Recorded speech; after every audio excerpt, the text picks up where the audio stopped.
Hey Thrive and Shine, how are you guys going? I'm coming to you live today to talk about how business is something that is very similar to one of my favorite hobbies, which is cooking. And I wanted to do this live for all the people who find that time is a problem when it comes to business. Because how many of us know that, there's always not enough time in the day for all the ideas that come to mind and all the things that we want to achieve. And before we know it, it's the end of the financial year, or even worse, the end of the year, and we want to be achieving our goals. We want to be hitting our targets. So today I am using cooking as an analogy because I absolutely love being able to tune out, being able to, cook and, make something that I love at the end of a work day. And I was thinking the other day about how cooking sometimes is very similar to how I run my business. Now, for those of you that enjoy the same hobby as myself, cooking, and you like being in the kitchen, or maybe you're even a chef, maybe you love the Food Network, how often do you find that, when you're cooking, sometimes we can get really easily distracted because we've got all these, ingredients in front of us. We've got meat that we've got to marinate, or we've got spices. And just the same in business, how when we have lots of ideas, we've got to keep the end goal in mind. The cooking is the same thing. When we've got, for instance, a dish that we have in mind at the end of the evening that we want to cook and plate up on the table, that is something that we've got to keep in mind with our business. What do you want to plate up at the end of the day? What do you want to achieve at the end of the quarter? And what do you want to be able to achieve at the end of the year? So having the end in mind, having that wildly important goal is something that I always say is really crucial for all of my clients and for anyone that is running a business. Another thing that makes cooking and running a business really similar is that we've got to be juggling multiple things at once and keeping really efficient. So sometimes when it comes to keeping efficient, a big component of that is also being really patient.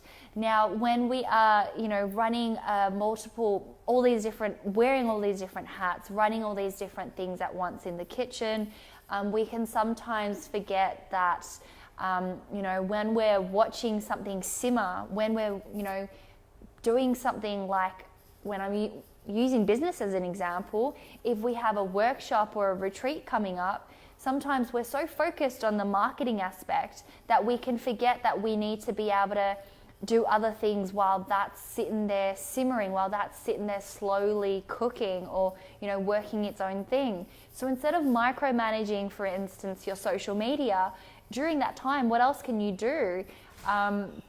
I always suggest that, while we're doing multiple things at the same time, while we're, running our own social media accounts and managing our Facebook ads, that we're also doing things in preparation for the end goal. So maybe the slides for your next workshop, or maybe the content for your next retreat. I'm really excited that, Thrive and Shine Coaching is now running monthly workshops on Facebook marketing, and I'm able to now deliver the content that I know about Facebook and its algorithms and social media to you guys, for those of you that are entrepreneurs. So do come along to that workshop that's coming up on the 30th of July as well. So while you're keeping efficient, what else can you do?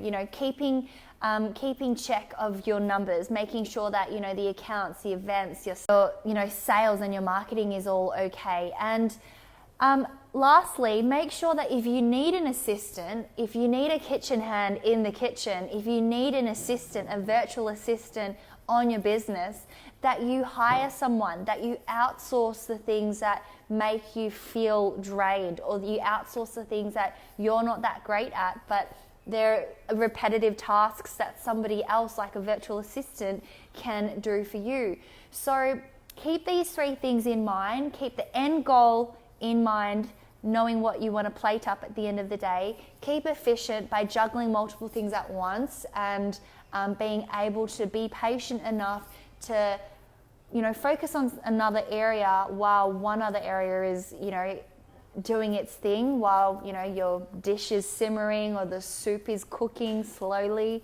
And make sure that you hire an assistant or a VA if that's what you need to help you get and plate up that thing that you want to achieve at the end of the quarter, or that wildly important goal at the end of the year. So guys, thank you so much for tuning in. Lovely to see you, Stevie. And leave me a comment and let me know what your favorite goal is as well. I would love to know, what's the hobby, what's your favorite hobby, what is your current goal, and what do you guys like to do alongside your business to, you know, tune out and relax? Do you do art? Do you do photography? Like, I would love to hear your thoughts. Leave a comment below and have a lovely day.